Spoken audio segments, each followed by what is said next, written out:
Moi, je voudrais mettre en avant un joueur français qui a gagné 14 titres. On a vibré sur lui. Oui, oui, pendant 20 ans. Pendant 20 ans. Et il a battu tout le Big Four, oui, il les a tous battus. Il a exploité son potentiel à fond. Alors ça, on va en parler, j'espère, ça m'intéresse d'avoir Ah ouais, votre avis. ça c'est un beau Ouais, sujet ça. je sais. Et donc, j'ai nommé Gilles Simon, qui vient de mettre un terme à sa carrière, en finissant d'ailleurs par un super tournoi au Rolex Paris Masters avec des victoires très inattendues, on peut le dire, au À forceps. 37 ans. Et donc voilà, donc c'est Gilles Simon, mon petit clin d'œil, mon petit l'œil de Deep. Aujourd'hui, je ne pouvais pas voilà, faire l'impasse, évidemment, sur la fin de carrière de Gilles, qui nous a quand même régalé pendant de nombreuses années. Et qu'il a réussi cette fin de carrière. Qui a réussi Bah, ça. qu'il Vraiment, a- Ouais, vraiment. alors Parce ça, que ça, non, mais c'est une angoisse du sportif de haut niveau de savoir comment il va quitter la scène. Et lui-même l'avait dit avant le tournoi, et il avait dit, j'ai peur d'arriver sur mon dernier match, le premier tour contre Andy Murray, et me faire mal au bout de 2 minutes et que ce bien soit fini, sûr, quoi. il faut que ça se finisse Et bien, ouais. il y a chez lui quelque chose de magnifique, c'est-à-dire cette fidélité à ce qu'il a représenté pendant 20 ans pour le tennis français, c'est-à-dire un type qui, qui avait l'analyse tactique et C'est l'amour du ça. jeu. C'est stratège, le mot qui revient le plus Voilà. pour le caractériser. On parle aussi de professeur, voilà. Mais bon, il a gagné 14 titres ATP, ce qui est quand même très, très beau. Son son titre le plus prestigieux est un ATP 500 à Hambourg, de 2011. Donc voilà, est-ce qu'il a potentiellement donné toute l'ampleur de son talent sur la scène ATP? C'est la question éventuellement qu'on peut se poser. Qui veut Mais il commencer? y a un peu un gimmick par rapport à ça, quand on parle des 4 là, de la génération des 4, Tsonga, Monfils, Gasquet et Simon, ce qui revient toujours pour Simon, c'est lui, il pouvait pas faire mieux, il a exploité à fond son potentiel, il est allé au bout.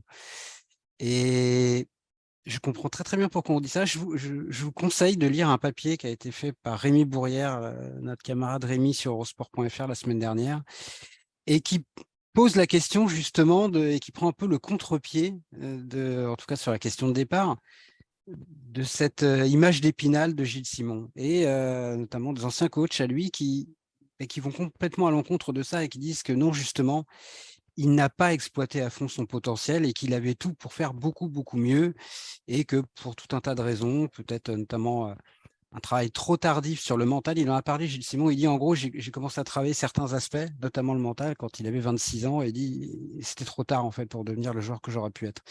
Et quand même, moi, évidemment, le côté monstre tactique, intelligence de jeu, le professeur, je suis d'accord à 100% avec ça, bien évidemment. Mais quand même, quand je revois les images de Gilles Simon en 2008, qui est vraiment sa meilleure saison, hein, et notamment de ce match contre Rafael Nadal, qui est la plus grande victoire de sa carrière. 2008, c'est l'année où il bat et Federer, et Djokovic, et Nadal. Et cette demi-finale, je crois, contre Nadal à Madrid en indoor, incroyable. Mais je ne l'ai pas forcément souvent revu jouer de cette manière, Gilles. C'est-à-dire que là, il était l'agresseur plus que le professeur. Il lui rentrait dedans à Nadal. Il tapait comme un sourd. Alors évidemment, à la Gilles Simon, c'est-à-dire de façon très intelligente et toujours avec ce côté tactique ultra développé. Mais malgré tout, moi, je garde ce petit regret-là qui n'est pas gardé complètement cette voie-là dans son jeu. Après, c'est une question de jeu, justement. Moi, je crois qu'il est, enfin, c'est un joueur capable qui adapte en fait son jeu à ses adversaires beaucoup. Contrairement à la plupart des joueurs, 95% des joueurs jouent sur des forces bien ancrées, à savoir des coups forts. Et lui, c'est une qualité de contre, c'est une qualité de la science du jeu. C'est justement cette intelligence qui lui permet de faire dérailler ses adversaires. Mais c'est pas, Ouais, moi, mais c'est comme ça que je le les vois, hein. matchs dont je parle, il joue pas comme ça. Enfin, pas que, en tout cas. Mais Il a parce qu'il rejoué est, Nadal après, il a rejoué Federer, il a rejoué Djoko. mais Et j'entends ce que tu dis, mais il peut pas le reproduire en fait. C'est pas son jeu. Il peut pas le faire à chaque match. C'est pas son jeu. C'est ah, un mais contreur. c'est comme ça qu'il a fait la meilleure saison de sa carrière. Mais parce que pour aller battre ces joueurs-là, il est capable de s'élever à ce niveau-là, mais il n'est Ben pas oui. capable contre n'importe qui d'aller jouer de cette manière-là. Non, mais je ne parle pas de le faire contre n'importe qui, je parle de le faire contre ces joueurs-là. Et le problème, c'est que derrière, Gilles, ce qui lui a peut-être manqué, et c'est peut-être pour ça qu'il n'a jamais signé de très, très grandes victoires en Grand Chelem, notamment, parce que pour moi, le petit point noir de sa carrière, il est peut-être là. C'est que Gilles, il doit avoir deux ou peut-être 3 quarts de finale de Grand Chelem. Par rapport au Tsonga, au Monfils, au Gasquet, c'est quand même très en dessous, je trouve, là-dessous en termes de bilan, en tout cas. Et voilà, moi, je garde une petite frustration quand je revois ce qu'il était capable de faire à 24 ans. Et d'ailleurs, ce qui est assez incroyable, c'est que Tsonga a un degré moindre, mais ces 4-là, ils ont quasiment atteint leur apogée en termes de classement et de perf en même temps et très tôt dans leur carrière. Ça ne veut pas dire qu'ils n'étaient pas plus forts après. Je pense que Joe Tsonga était un meilleur joueur en 2011-2012 notamment, ou en 2014 qu'il ne l'était en 2008.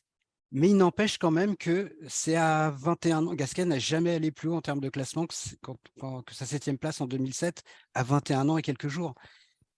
C'est assez intriguant. Et Gilles Simon, de la même manière, il explose en 2007. Sa meilleure saison, c'est 2008. Il est 6e mondial. Et derrière, il n'a pas réussi à reproduire tout ça. Je trouve que, alors on peut ne pas être d'accord, mais peu importe, ça reste exceptionnel ce qu'il a fait. Non, mais... Et ça, c'est juste non, mais voilà. Pour le plaisir du débat, je mets un bémol. Très positif. Mais très positif. Et puis exceptionnel. Encore une fois, il s'est offert une super sortie. Voilà. Exceptionnel. En plus, et puis c'est aujourd'hui qu'on se rend compte de la chance qu'on avait. Alors on peut la reprocher tout ce qu'on veut de ne pas avoir gagné le Grand Chelem, de ne pas avoir été numéro 1 mondiaux. Enfin là, je crois quand même qu'on comprend bien la chance qu'on a eue d'avoir ces 4-là pendant plus de 15 ans.